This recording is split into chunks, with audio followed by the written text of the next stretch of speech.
बातमी आहे सांगलीमधून। सांगलीतील 15 माजी नगरसेवक राष्ट्रवादीच्या वाटेवर आहेत। काँग्रेससह शरद पवारांच्या राष्ट्रवादीला हा धक्का मानला जातोय। माजी महापौरांसह दिग्गज नगरसेवकांचा समावेश होतोय। खासदार विशाल पाटील मनधरणी करणार असल्याची माहिती समोर येते। सांगली महापालिकेतील माजी महापौरसह 15 माजी नगरसेवक राष्ट्रवादी अजित पवार यांच्या पक्षाच्या वाटेवर आहेत।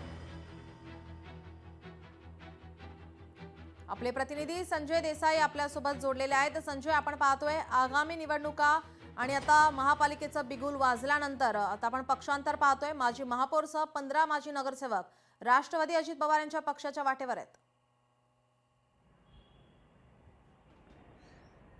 नीलम, एकंदरीत पाहतो तर आपण हा राजकीय भूकंपच मानायला पाहिजे की काँग्रेसचे माजी महापौर किशोर चामदार तसंच राष्ट्रवादी शरद पवार गटाचे माजी महापौर मोइनुद्दीन बागवान आणि यांच्यासह तब्बल 13 जणांनी परवा दिवशी अजित पवार यांच्याकडे जाऊन अजित पवारांच्या पक्षात सामील होण्याचा निर्णय घेतला आहे। त्यांना सांगितलेलं आहे की आमच्या प्रभागामध्ये आम्हाला निधी द्या, विकास कामाला, त्यासाठी आम्ही तुमच्याकडे येत आहे। आणि त्या पद्धतीने अजित पवारांनी सुद्धा त्यांचं गाऱ्हाणं ऐकलेलं आहे आणि त्यांना त्यांच्या पक्षात घेण्यासाठी अजित पवार सुद्धा तयार झाले आहेत। येत्या 2 दिवसांमध्ये यांचा सांगलीमध्ये मोठा पक्ष प्रवेश होणार आहे। एकंदरीत पाहता की सध्याची परिस्थिती पाहता की काँग्रेसमध्ये ज्या पद्धतीनं एकंदर कार्यकर्ते आणि नगरसेवक भाजपमध्ये आणि इतर पक्षात प्रवेश करत आहे, ही कुठेतरी गळती थांबवण्यासाठी काँग्रेसने अपक्ष खासदार जे आहेत सांगलीचे विशाल पाटील यांना त्यांच्या खांद्यावर हे बंदूक सोपवलेली आहे की हे जे काय करत आहेत त्यांना मनधरणी करा, त्यांना त्यामध्ये पक्षप्रवेश करून देऊ नका म्हणून। एकंदरीत पाहता की आता निवडणुका लागलेल्या आहेत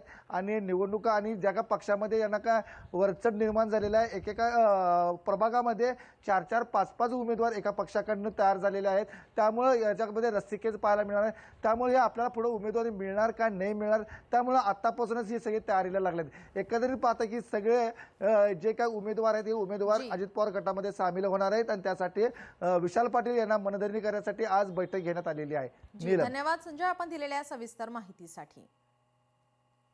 महापालिका निवडणुकांसाठी भाजपाकडून आता मायक्रो प्लॅनिंग केलं जात आहे। भाजपाकडून कार्यकर्त्यांसाठी 40 कलमी कार्यक्रमाची आखणी करण्यात आली आहे। संघ पदाधिकाऱ्यांशी समन्वय साधून प्रचाराची रणनीती आखण्याचे निर्देश देण्यात येत आहेत। शिंदे गटासोबत युतीच्या सूचना, पण राष्ट्रवादीबाबत निर्देश नाहीत। विधानसभेच्या धर्तीवर आता समाजातील विविध छोट्या घटकांना सोबत घेऊन पालिका जिंकण्याचा भाजपाचा प्रयत्न आहे।